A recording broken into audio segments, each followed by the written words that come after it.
Eski libas gibi aşığın gönlü söküldükten sonra dikilmez imiş. Güzel sever ise gerdanı benli, her güzelin karı çekilmez imiş. Lele çekilmez imiş, çekilmez imiş, çekilmez imiş.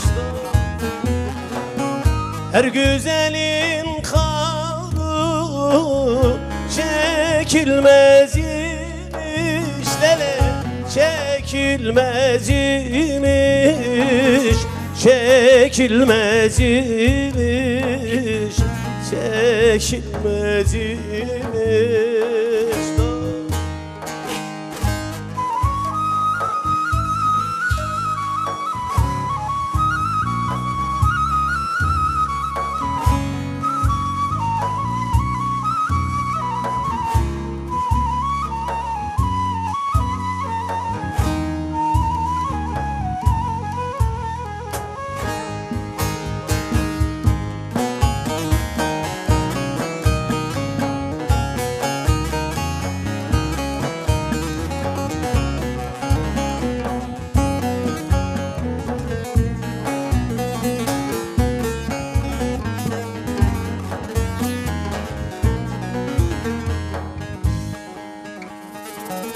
Sevdiğim değildi böylece ezel, gönlümün bağına düşürdün gazel.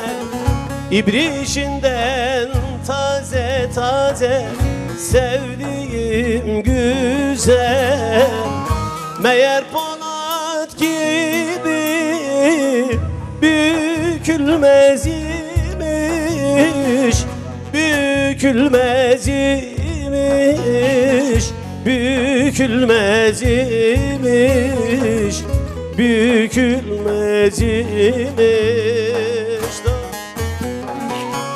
Meğer Polat gibi bükülmez imiş. Lele bükülmez imiş, bükülmez imiş, bükülmez imiş.